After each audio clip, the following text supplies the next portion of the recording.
বিভিন্নভাবে প্রভাবিত করছেন, বিভিন্ন প্রার্থীদের লিফলেট তারা হাতে ধরিয়ে দিচ্ছেন, ভোটারদের মধ্যে একটা আতঙ্ক সৃষ্টি করে। জি, আইন শৃঙ্খলা বাহিনী কঠোর পরিশ্রম করে যাচ্ছেন গতকাল থেকে, এবং আজকেও দেখলাম যে পাশাপাশি আমাদের বিএনসিসি ক্যাডেটরাও আছেন, স্কাউটসরা আছেন।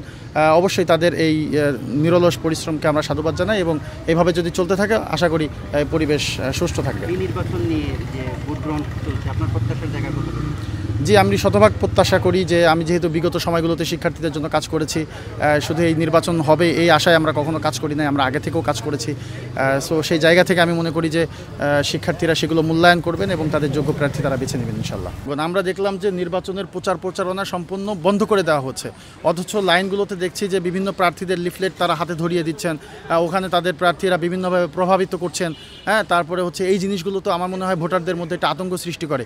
একজন ভোটার নির্বিঘ্নে ভোট দিবেন, সে কাকে ভোট দিবেন সেটা তো ভোটের দিন সিদ্ধান্ত নেওয়ার বিষয় না, সেটা সে আগেই বাসা থেকে সিদ্ধান্ত নিয়ে এসছেন।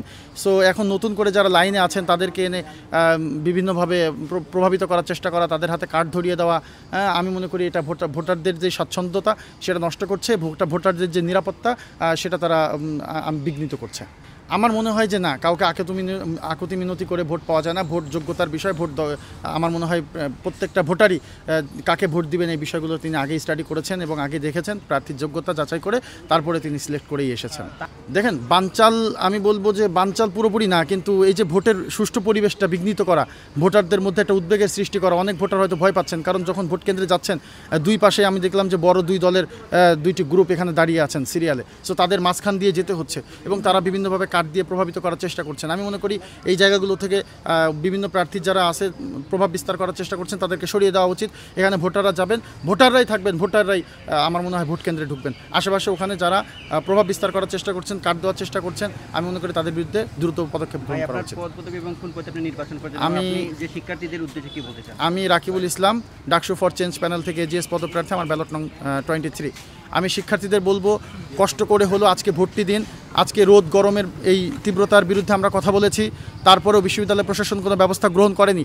আজকে এই আপনাদের যে এত কষ্ট হচ্ছে, এই কষ্টের মূল কারণ আপনাদের কোনো প্রতিনিধি নাই।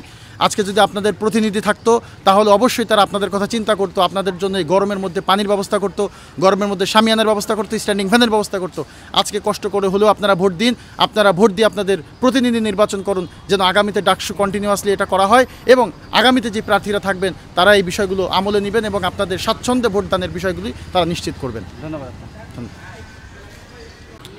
ভোটের পরিবেশ এখনও পর্যন্ত সুষ্ঠু, তবে আমার মনে হয় যে গেটগুলো থেকে যখন বাইরে রিক্সাও ঢুকতে দিচ্ছে না, অন্তত বিশ্ববিদ্যালয় প্রশাসন থেকে যেই গ্রিন ফিউচার ফাউন্ডেশনের যেই ভেহিকেলগুলো ছিল সেগুলোকে অ্যাভেলেবেল করা উচিত ছিল। কারণ অনেকেই যারা আশেপাশে থাকেন তারা হয়তো ভার্সিটি বাসে আসেন না, তারা গেট পর্যন্ত এসছেন, কেউ শাহবাগ পর্যন্ত এসছেন, কেউ দোয়েল চত্বর পর্যন্ত এসছেন, কিন্তু তার সেন্টার অনেক দূরে। সো এত দূর তাকে হেঁটে যেতে হচ্ছে এই গরমের মধ্যে। আমি মনে করি এটা ভোটারদের জন্য একটা জুলুম।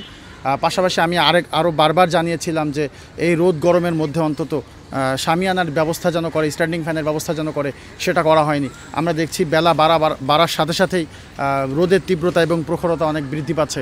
সো ভোটাররা দীর্ঘ লাইন ধরে এই রোদের মধ্যে থেকে কতক্ষণ দাঁড়িয়ে থেকে ধৈর্য ধরে ভোট দিতে পারবে আমি আসলে জানি না। প্রশাসনের এই অবহেলার কারণগুলো আমি মনে করি ভোটদানের যেই আনন্দ এবং সবার যে উপভোগের বিষয়টি সেটি বিঘ্নিত হচ্ছে। এখানে আমি ডাকসু নির্বাচন কমিশনকে আমি তীব্র নিন্দা জানাচ্ছি। পাশাপাশি আমি মনে করি যে অনেক প্রার্থী আছেন যারা বাইক নিয়ে ঘুরছেন, আবার কাউকে এটা দিতে বাধা দেওয়া হচ্ছে। সো এই জায়গায় মনে করি যে সবার প্রতি সমান আচরণ করা উচিত। হয় কাউকে দিলে সবাইকেই দেন, না হলে কাউকে দিয়েন না। বড় দলগুলোকে বিশেষ সুবিধা দেওয়ার যে পায়তারা হচ্ছে এটা আমি দেখলাম। পাশাপাশি ভোট কেন্দ্রগুলোতে যারা প্রপোস্ট আছেন তারাও দেখলাম যে যারা বড় দল আছেন তাদেরকে বেশ একটু সুবিধা দেওয়ার চেষ্টা করছেন, তাদের আশেপাশের লোকগুলোকে তারা সাপোর্ট দিচ্ছেন, কিন্তু অন্য কাউকে সেখানে থাকতেও দিচ্ছেন না। সো এই জায়গাগুলোতে এখন সকাল পর্যন্ত বড় ধরনের কোনো সমস্যা আমরা দেখি নাই, তবে বেলা বাড়ার সাথে সাথে বোঝা যাবে। তাছাড়া রোদের তীব্রতা বাড়ার সাথে সাথে ভোটাররা লাইন ধরে দীর্ঘক্ষণ দাঁড়িয়ে ভোট দেয় কিনা এখানেও একটি আশঙ্কার জায়গা আছে। তবে আশা করি ভোটাররা কষ্ট করে হলেও একদিন তাদের ভোটদান করবেন এবং আগামীতে তাদের একটি সুন্দর ঢাকা বিশ্ববিদ্যালয় বিনির্মাণের জন্য তাদের যোগ্য প্রার্থী নির্বাচন